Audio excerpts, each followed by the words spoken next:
చిత్రహింసలకు గురవుతున్నప్పుడు, sir మా మన government వస్తే మేము ప్రతీకారం తీర్చుకునే అవకాశం మాకు కావాలని మేము అడిగినప్పుడు నారా చంద్రబాబు నాయుడు గారు మాతో మాట చెప్పారండి. ఆయన ఒక కథ చెప్పారు మాకు. ఒక స్వామీజీ ఆ శిష్యుడు కలిసి వెళ్తూ ఉంటే ఒక చిన్న కాలువలో ఒక తేలు కొట్టుకుపోతుందటండి.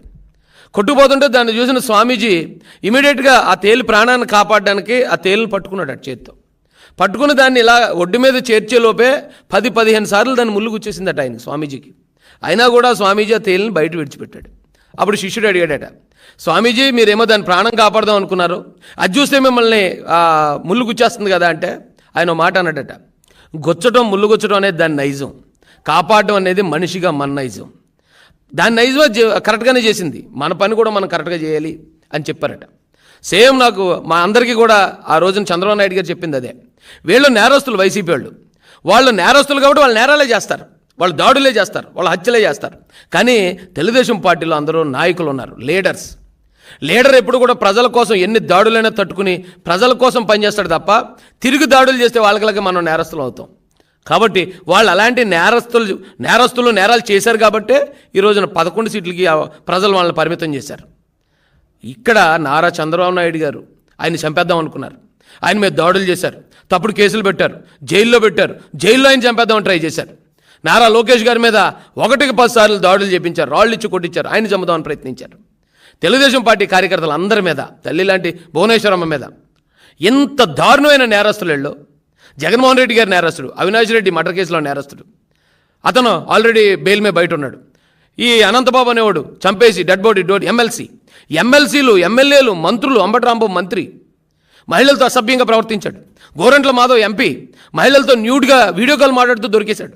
ఇంత నేరస్తులని ఈ భూతాలన్నింటినీ 2024 ఎలక్షన్తో మొత్తం సమాధి చేసి పారేశారండి నారా చంద్రబాబు నాయుడు గారు. అలాంటి వ్యక్తి ఈ రోజున రాష్ట్రాన్ని అభివృద్ధిలోకి తీసుకెళ్తా ఉంటే ఇది నేరాంధ్రప్రదేశ్గా మారిపోయిందట.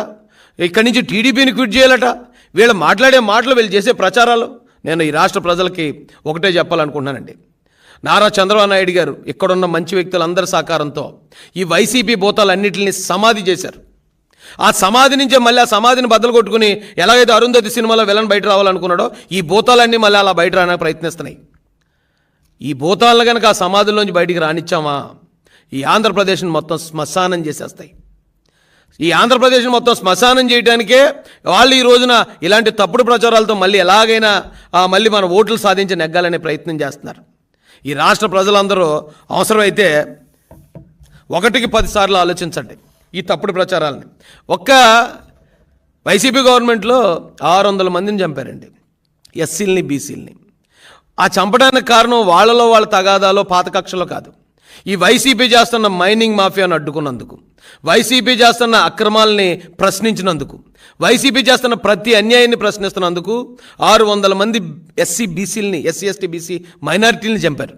దానికి సాక్ష్యాలు, ఆధారాలు పక్కాగా తెలుగుదేశం పార్టీ నుంచి దాని ఆధారాలతో పాటు ఈ బుక్స్ ప్రింట్ చేయడం జరిగింది. దీనిలో ఎవరిని ఏ డేట్లో ఏ కారణంగా చంపారు, చనిపోయిన కుటుంబం ఎవరు, చనిపోయిన వ్యక్తి ఎవరు, ఈ రోజున ఎక్కడో జరిగిన దాన్ని తీసుకొచ్చి తెలుగుదేశం పార్టీ ప్రభుత్వానికి అంటగట్టే ప్రయత్నం చేస్తున్నారు. ఇది చాలా తప్పండి. ఈ రాష్ట్ర ప్రజలు వీళ్ళు చేసి ఈ తప్పుడు ప్రచారాలని అర్థం చేసుకోవాలా. ఈ పిన్నెల్లి అనేవాడు ఒకడే దాదాపుగా 8 మర్డర్లు, దాడులు, 79 దాడులు, ఎస్సీ బీసీ మైనార్టీల మీద 51 దాడులు అటండి. ఆ 71 దాడుల్లో దీనిలో 8 మంది తెలుగుదేశం కార్యకర్తలను చంపించారట. దీనిలో క్లియర్గా ఉంది ఆ తెలుగుదేశం పార్టీ కార్యకర్తల పేర్లతో సహా. ఇంత క్రూరమైన క్రిమినల్స్ వీళ్ళ చేతికి అధికారం వస్తే అధికారాన్ని దుర్వినియోగం చేసి అమాయక ప్రజలను కూడా చంపించేసే వీళ్ళు ఈ రోజున రాష్ట్రంలో జరుగుతున్న ఎక్కడ ఏ మూలన ఏది జరిగినా దాన్ని తెలుగుదేశం పార్టీకి అంటగట్టే ప్రయత్నం, తెలుగుదేశం పార్టీ పరువు ప్రతిష్టలని భంగం కలిగించే ప్రయత్నం చేస్తున్నారు. దయచేసి ఆంధ్రప్రదేశ్ ప్రజలందరికీ చేతులు జోడించి నేను రిక్వెస్ట్ చేస్తున్నానండి, వీళ్ళ తప్పుడు ప్రచారంలో పడొద్దు. వాళ్ళ తప్పుడు ప్రచారాన్ని నమ్మి ఈ రాష్ట్రంలో చంద్రబాబు నాయుడు గారు సమాధి చేసిన ఈ భూతాలన్నింటినీ బయటికి మళ్ళీ రానివ్వద్దు. ఆ భూతాలను అక్కడే నాశనం చేయడం ద్వారా ఈ రాష్ట్రానికి మంచి భవిష్యత్తు ఉంటుంది.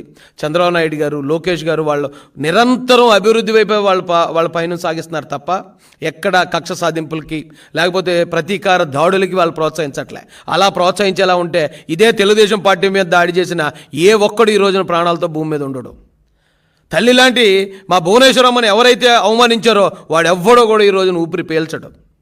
కానీ ఎక్కడికక్కడే తెలుగుదేశం కార్యకర్తలందరికీ క్రమశిక్షణ నేర్పిస్తూ మనం నాయకులుగా ఉండాలి. అవసరమైతే ఓ దెబ్బ పడైనా ప్రజల వైపు నిలబడాలి తప్ప తిరిగి దాడులు చేసే ప్రయత్నం ఎప్పటికీ చేయొద్దని మా అధినాయకుడి నుంచి స్ట్రిక్ట్ ఆదేశాలు మాకున్నాయి. ఒకవేళ ఎక్కడైనా 1-2 దాడులు ఎవరైనా జరుగుతూ ఉంటే, అంతకుముందు ఈ వైసీపీ గవర్నమెంట్లో క్రూరమైన హింస అనుభవించినోడు తట్టుకోలేక భరించలేక చేసే పని అది.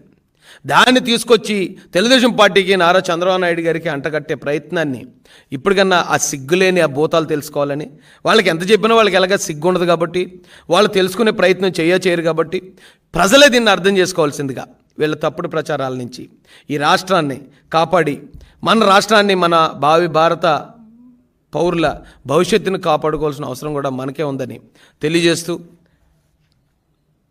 పత్రికా స్నేహితులందరికీ కూడా హృదయపూర్వకంగా ధన్యవాదాలు తెలియజేస్తూ నేను ముగిస్తున్నాను.